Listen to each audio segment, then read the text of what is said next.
दोस्तों, ईरान की IRGC ने बड़ा ऐलान किया है और बड़ी धमकी दी है। दोस्तों, IRGC ने कहा है कि 1 अप्रैल से, जो कुछ घंटे में 1 अप्रैल लगने वाली है, 1 अप्रैल से IRGC Google, Microsoft, Apple, Tesla और ऐसी अमेरिकी 18-19 कंपनियां हैं। आपकी क्लियरिटी के लिए ये देखिए, Cisco, HP, Intel, Oracle, Microsoft, Apple, Google, Meta यानी Facebook, Instagram, WhatsApp, IBM, Dell, Palantir, Nvidia, JP Morgan, Tesla, JE, spire solution, G42, Boeing. देखिए, मामला गंभीर है और साफ तौर से बता दिया है कि यहां हमले होने हैं। अगर किसी को कोई शक है, कुछ समझ में नहीं आ रहा है, तो बस ये समझ लीजिए कि कभी भी YouTube डाउन हो सकता है, गूगल बंद हो सकता है और गूगल से जुड़ी हुई तमाम सर्विस, भाई आम दिनों में ये डाउन हो जाते हैं। अभी परसों जो है YouTube डाउन हो गया था। जो यूट्यूबर्स हैं, जो यूट्यूब पर काम करते हैं, उनको एहसास हुआ होगा।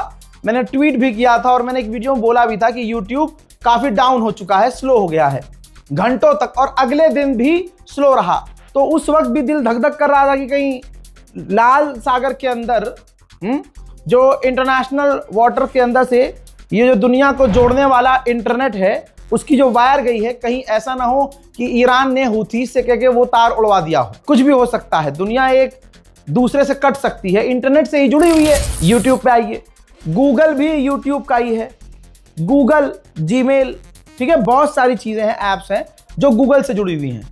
तो सोचिए, अगर गूगल डाउन हुआ तो आपका गूगल पे, गूगल से जुड़ी हुई तमाम ऐप्स, जब आपका जीमेल ही डाउन हो जाएगा तो फिर क्या होगा? और उसके बाद यूट्यूब कहाँ ही काम करेगा, सब कुछ बर्बाद हो जाएगा।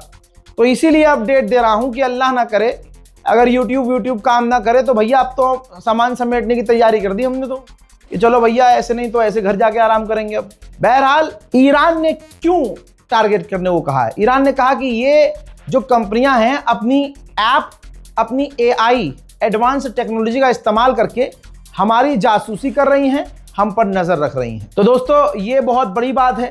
आने वाले समय में हम सबको दिक्कत होने वाली है, हम सबको दिक्कत होने वाली है, और हमें कोई दिक्कत नहीं है भाई। ईरान को जो करना है करे, ठीक है। हम रिपोर्टिंग नहीं कर पाएंगे, हमारे वीडियोस नहीं आएंगे, लोग गूगल इस्तेमाल नहीं कर पाएंगे, वो बात की बात है। और 1 अप्रैल से ईरान ने कहा है, 1 अप्रैल से हम निशाना बनाना शुरू कर देंगे। IRGC ने यह भी कहा कि ये हम इसलिए करेंगे क्योंकि हमारे सीनियर ऑफिशियल को टारगेट करके असैसिनेट कर रहा है इजराइल। तो अगर इजराइल ये कर रहा है तो अब हम ये भी करेंगे। जैसे कि एक सीनियर ऑफिशियल हैं ईरान के, इनके पूरे परिवार के साथ ही, इनके घर पर ही मिसाइल दागकर इजराइल ने इनके पूरे परिवार को कत्ल कर दिया। रशिया कह चुका है कि ये तो गैर कानूनी है। भाई, जो जंग में नहीं, आप उन्हें मार रहे हो, आप घरों को उड़ा रहे हो। अगर कोई ऑफिशियल है, कोई फौजी है, उसको तो तुम मार ही रहे हो, उनके परिवार को भी मार रहे हो। लेकिन दोस्तों, यही तो अमेरिका इजराइल है। उधर इजराइल ने ईरान और दूसरे तेहरान, अस्फहान जैसी जगहों पर, जहां 20 अलग अलग हथियार बनाने वाली और डेवलप करने वाली कंपनियां हैं, इजराइल ने उन तमाम कंपनियों को निशाना बनाया है। मेहराबाद एयरपोर्ट ज्यादातर निशाने पर है इजराइल के। चंद तस्वीरें हैं ताकि कोई दिमाग में शक न हो, मैं दोनों तरफ की चीजें बता रहा हूं। वहां ये एयरपोर्ट का हाल इजराइल ने किया है। यहां तक कि जो पैसेंजर विमान खड़ा था उसको भी तबाह कर दिया गया है, पूरी तरह से डैमेज हुआ है।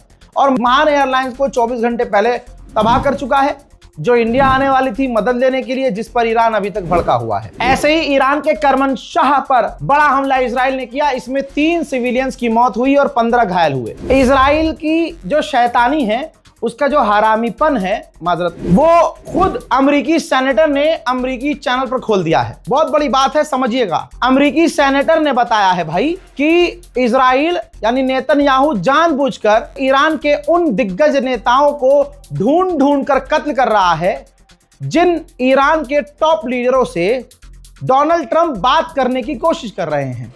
यानी जो इंसान चुनता है ट्रंप कि इससे बात कर लेते हैं, इस आदमी से बात करके डील कर लेते हैं, इजराइल तुरंत उन्हें जाकर कत्ल कर देता है ताकि बातचीत ही ना हो। हवा सबकी निकल चुकी है, अमेरिका इजराइल की हवा नहीं, हवाई हमला करते हैं, भाग जाते हैं। उसमें भी कई फाइटर जेट अमेरिका के टॉप मारकर गिरा चुका है ईरान। अब देखिए, अभी भी रिपोर्ट ये आ रही है कि दोनों मन नहीं बना पा रहे हैं कि जमीन पर ईरान के उतरे या सीज फायर करें। इधर सीज फायर कर लेंगे तो बेइज्जती होगी, हमला करेंगे तो वापस कभी आ नहीं पाएंगे जमीनी ऑपरेशन करने के बाद। अमेरिका के 2 से 3 एडवांस जासूसी जहाज सऊदी अरब में पूरी तरह से तबाह हुए, वो आपने देख लिया। लेकिन आपको बता दूं कि अब अमेरिका ने 2 और अपने नए जासूसी एडवांस जहाज मिडिल ईस्ट भेजे हैं। तो दोस्तों, इस रिपोर्ट में मुझे आपको यही बताना था कि अब मामला बढ़ रहा है, क्योंकि 1 अप्रैल डेडलाइन है और अगर ईरान ने इन तमाम अमेरिकी टॉप कंपनियों को निशाना बनाया तो काफी ज्यादा दिक्कत उनको भी होगी जो एक गांव देहात में भी रहते हैं। इस रिपोर्ट को शेयर कीजिएगा, अपनी राय कमेंट में लिखिएगा। इससे पहले जो अपडेट दिए हैं मैंने उनको भी जाकर जरूर देखिएगा। वस्सलाम।